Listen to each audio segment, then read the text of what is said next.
Hello my good friends, how is it going today?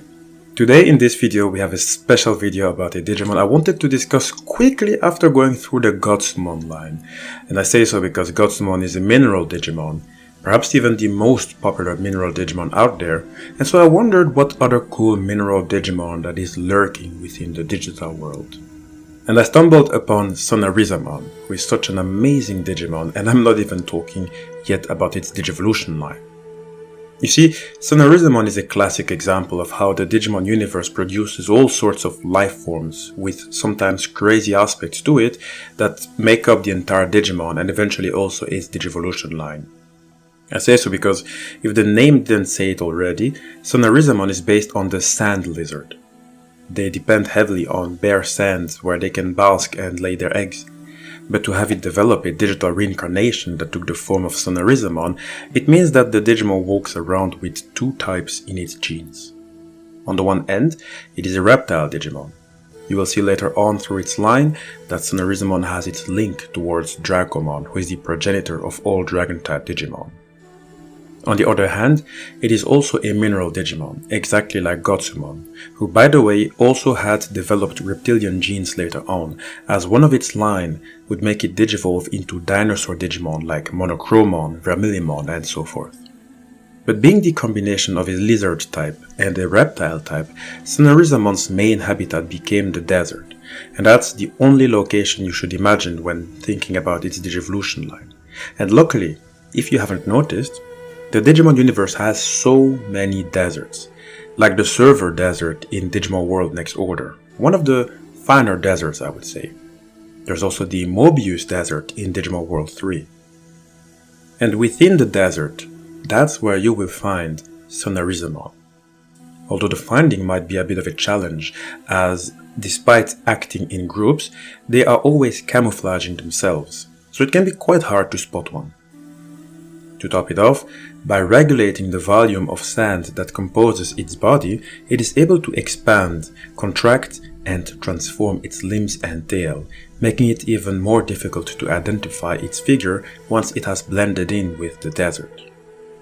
However, chances are that if you were to come across a SUNARIZAMON, it could be that you find yourself within a bunch of them, as they always stick together.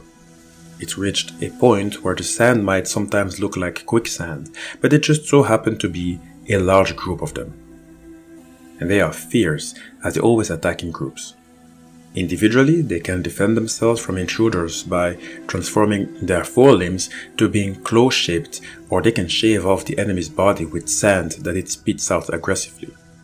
That's what they can do individually, but again, they tend to attack in groups, a bit like ants. And they act together by also following their leader, Landramon, who uses the vibrations of its cry to relay commands to the herd through the sand. Mind you that Landramon is SUNARIZAMON's champion digivolution, and in fact is its digivolution when it focuses a bit more on its mineral side. That's why Landramon is also categorized as a mineral Digimon only. It isn't a reptile anymore. However, it did become a dragon though. You see its name? By having the Dra from the Dramon type on its name, it only shows that it is one of the descendants of Dracomon, and I would say that it is also one of the elemental dragon, for the lack of better words. When I say elemental dragons, we have Grounddramon, who lives deep in the ground, Seadramon, who lives in the sea, Volkdramon, who lives in volcanoes, Airdramon, who lives in the air, etc. And there are many of them. If there's really a thing I love about Digimon, then it is how the dragons have been developed in the franchise. Anyway, as a continuation of SUNARIZAMON, Landramon has a body that is comprised mostly of sand-based data. It has made its territory in deserts and can easily blend into the sand as it moves around in search of prey. And when it comes to battle, I would say that Landramon is one of the deadliest foes one can have if you face it in its home turf, the desert. It can, for example, extend its retractable claws and stab its target from beneath the ground, so you'll never see the attack coming. It can also create a giant pit of quicksand to swallow enemies. If so needed, it works together with SUNARIZAMON by using the vibrations of its cry, a low-pitched moan, that is, to relay commands to the herd through the sand. Maybe a quick side note, SUNARIZAMON reminds me a bit of Digimon, who is itself the leader of a whole pack of Dracomon and Dracomon. Obviously that group has a different way of moving and attacking, when compared to SUNARIZAMON and Landramon that is. But I only wanted to point that out because Digimon is so vast when it comes to how Digimon move, behave and attack. I also noticed something else. There are many misconceptions in Digimon. Sure, we try to solve it by saying there are multiple universes, but you see, in many of the anime, there is the belief that all Digimon are capable of speech. And that shouldn't always be the case. Landramon, for example, is a classic example of a Digimon that cannot talk, or at least should not be able to talk, at least not in human speech. It makes sounds, or otherwise said, it makes cries that goes through the sand. Kabuterimon is another example. Its profile has clearly stated that its personality is the epitome of an insect, and because it only possesses the instinct of survival, it has no intelligence or anything similar. But anyway, Landramon uses so much in combat. It even fights by manipulating the sand that comprises its body. That's why its strength is heavily influenced by the terrain, by the desert. That's also the reason why it despises moisture. That's about its only weakness. While in the desert, Landramon can wield unfathomable power and became a feared hunter. We're going to continue with its ultimate form in a moment. First, I will have to take a bit of a step back to SUNARIZAMON. I told you that when it focuses more on its mineral side, that it would digivolve into Landramon, right? Well, if it were to focus a bit more on its reptile side, I'd say that it would digivolve into Tortomon, who is categorized as a reptile Digimon. It is a tortoise-type Digimon armed with a shell from which sharp blades grow. The Digimon is almost like a tank, and in a way, it operates like one as it can fire the blades on its shell as if they were multiple warhead missiles. That's already impressive on its own. What's also more impressive is that it is much heavier than it looks. Both its shell and body have formed to be highly dense, such that it creates fierce tremors with every step it takes. Though, being the tortoise it is, its usual walking movements are extremely slow. But don't mistake its slowness for it being incapable. Tortomon can retract its limbs so that its body is in the shape of a disc and spin itself, allowing it to move at 10 times its usual speed. Did you know that Tortomon holds the alias Noisy Digimon? It got this name due to its shrill, metallic-sounding cry. And that's not a small thing to say because Landramon itself also uses a cry. So this really shows that they are both quite related, but simply developed differently. And you know what, I did deliberately put a picture of both of them next to each other because the ultimate form we're going to discuss in a moment is basically a combination of both. But I'd like to finish discussing Tortomon with the following fact. In Digimon World 3, Tortomon has been spotted sporting a blue color. It might sound a bit weird, but when we go deeper, it is not as weird actually. On the one end, Tortomon belongs to the Nature Spirits family, whose members are generic animal Digimon. Tortomon is a tortoise, so that's the animal aspect already. But it also belongs to the Deep Savers family, whose members are generally aquatic Digimon or those who have developed an affinity for water. It doesn't necessarily mean that Tortomon in its blue variant is one that can do deep dives, however, these are Tortomon who are often seen in areas that are surrounded by water. That is how it has been capable of developing two extra moves. There is the Divine Rain and the Hard Rain, depending on what server it finds itself in. It's always interesting to see how a Digimon develops differently depending on the server it finds itself at. When Landramon digivolves further, it will become the mineral Digimon Proganomon. This Digimon is absolutely the combination of both Landramon and Tortomon. It is crazy. And we're going to talk about the similarities one by one. But first I'd like to say that we have once more a case of an ultimate level Digimon who developed metallic parts to it. That's something that is quite common when it comes to Digimon evolving to that level. Think of MAGNETICDRAMON, Dracomon, Landramon, to say the least. For starters, Proganomon is a Digimon that primarily inhabits desert regions. That's an aspect that sounds just like Landramon. To top it off, its shell, which constitutes more than half the volume of its body, comprises mostly of mineral data. Landramon's body comprises mostly of sand-based data, but it is still a mineral Digimon, so they have that already in common. I can't forget to say the following: Proganomon's shell is so huge that when it gets destroyed, all that remains is a fossil-like shell. The left-behind shell will sometimes become home to Digimon inhabiting sandy areas. That's great information because it also tells another thing about Digimon life. Normally when they die, they end up disappearing in numbers and whatnot, but that's not always the case. Some Digimon are a bit like organic life, where they can leave behind fossils, so that's good to know. On the other hand, there is an aspect to Proganomon that sounds like Tortomon. Let me explain. Proganomon uses its drills as excavators to penetrate through bedrock as it travels. As it does so, it triggers earthquakes that hollow the earth and collapse the surface. Have you noticed the similarity to Tortomon already? Tortomon creates fierce tremors with every step it takes, and Proganomon triggers earthquakes. So they love shaking the ground whenever they are around. Another point in common with Tortomon is that it can also launch missile-like drills from its shell, something Tortomon is known to do. These are not coincidences, these are the Digimon developers really knowing what details to add to the other. At night, Proganomon retracts its hind legs into its shell, like the turtle it is. After all, its name came from the Proganoshellis turtle. It is an extinct turtle who lived approximately 210 million years ago.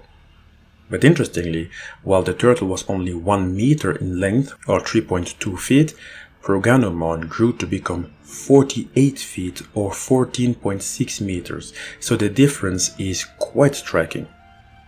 But so, at night it retracts its hind legs into its shell and then expels the sand and gravel stored in its body to travel long distances in search of a safe place to sleep.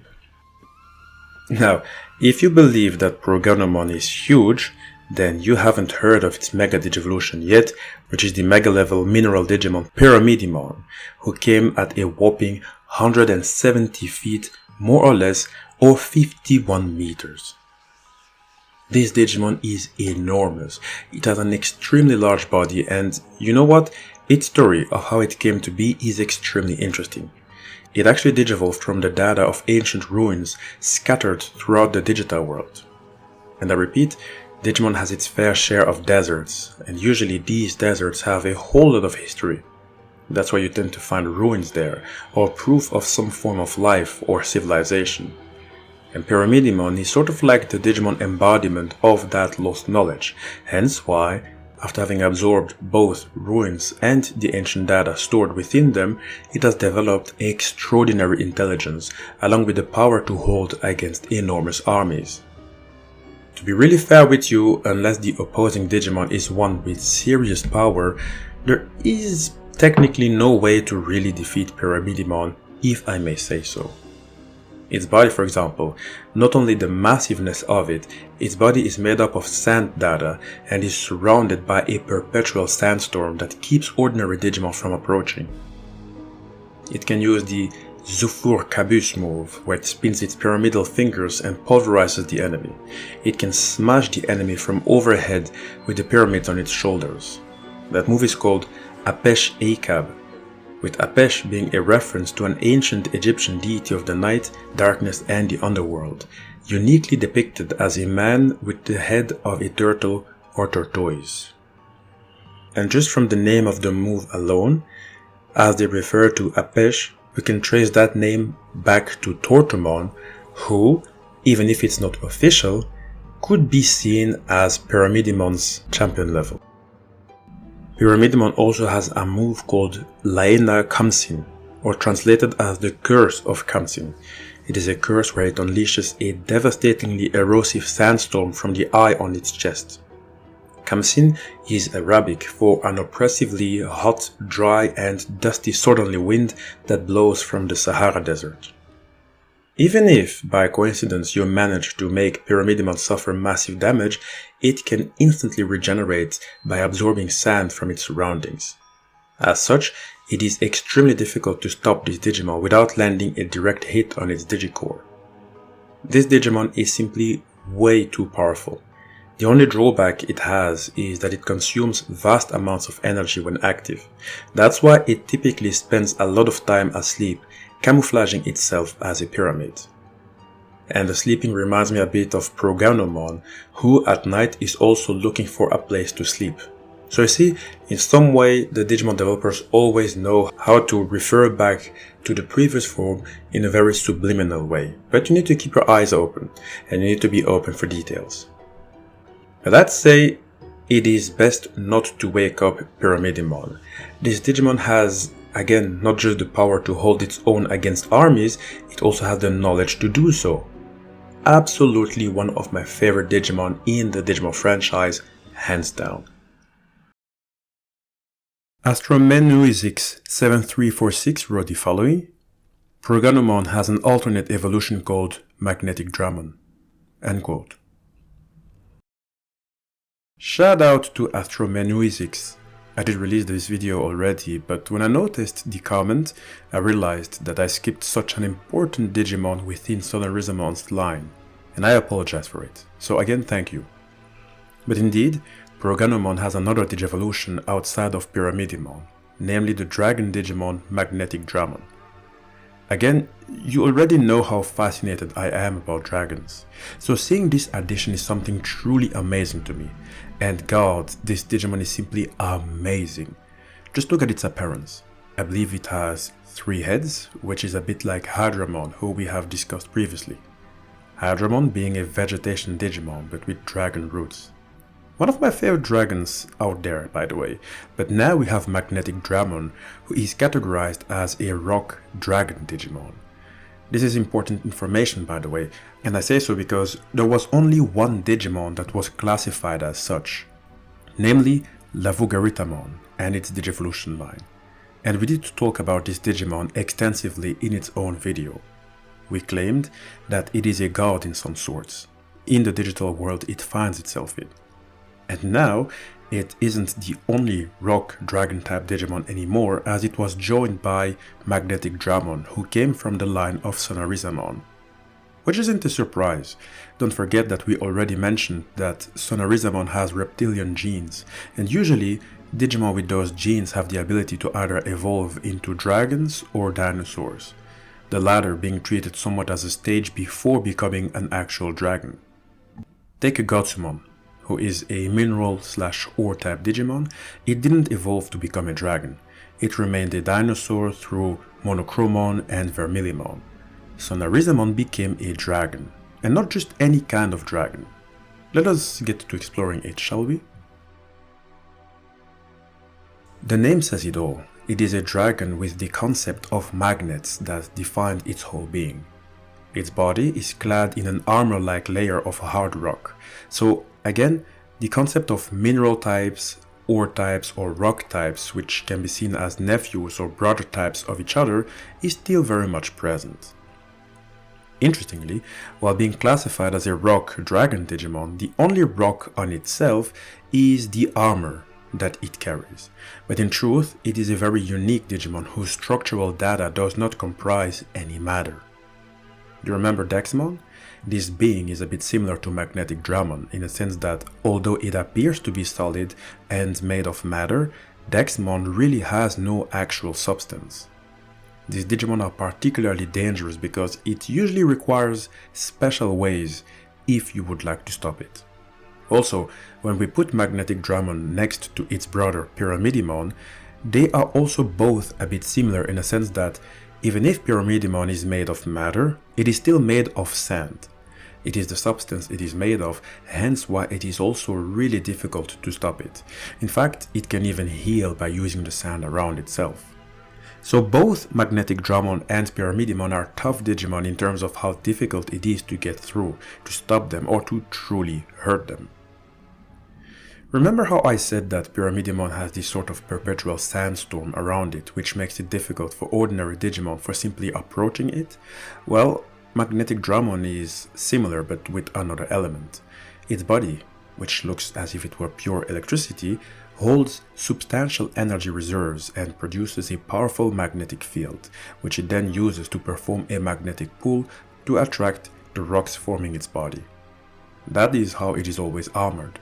And the minerals that are being used to cover itself with function both as a tough layer of armor and also as a weapon.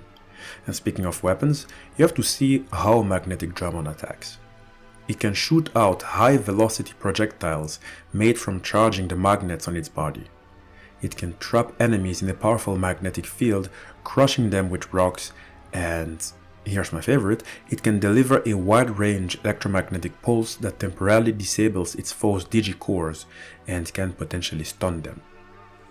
This last attack is definitely one of the most broken moves ever. Never forget that all Digimon have a digicore, and that digicore is essentially their soul, it is their core data. A Digimon can survive even after having been severely wounded as long as their digicore remains intact. Take SUNARIZAMON and SUNARIZAMON for example. Usually when we talk about Digimon of this skull type, they should be, let us say, the remains of another Digimon. The remains meaning that the flesh has been decayed or rotted away. All that remains are bones mostly. Normally, that Digimon shouldn't be able to move or live, yet when you look carefully, some of them still have visible digicores. And that's how they still manage to run around. The only problem with Skull Digimon though is that they're usually gone insane after having been completely devoided of emotions and intelligence. But again, these two are examples of Digimon who are still very much living, quote unquote living, thanks to their digicores being left somewhat untouched. And MAGNETICDRAMON is capable of disabling a digicore, so it means that the move is capable of disabling a Digimon's soul. This has got to be among the most broken abilities out there, and I am all for it. Interestingly, contrary to MAGNETICDRAMON's appearance, it is a skillful fighter capable of compensating for its sluggish movements, which is something that is very common among rock-type Digimon. But MAGNETICDRAMON knows how to use its strength to compensate. Like, for example, it applies magnetic force onto enemies to pull them in. So even running away from it is going to be tough. This Digimon is a walking disaster. Heck, as it is essentially a walking magnetic field, researchers have pointed out that it has a tendency to influence environments of the digital world. So the whole area around it is going to be distorted. That's what we call an imposing presence. The problem is that there are now concerns that it could have negative effects such as triggering volcanic activities and even tectonic movements, which will cause earthquakes and natural disasters, which will impact a Digimon's ecology, and more importantly, it will perhaps even cause abnormal digivolutionary processes. And I really hope we're going to see a Digimon that has digivolved accidentally because of MAGNETICDRAMON's influence and magnetic fields. I hope it's going to create another composition Digimon like Deltamon, who is seen as an anomaly. God, Digimon has so much potential, and MAGNETICDRAMON might at this point be my favorite dragon Digimon out there. I know I say that a lot, I know I have so many favorites, but come on, just look at it. It can use magnetic force. How unique can it get? How do you guys view it? Let me know in the comment section.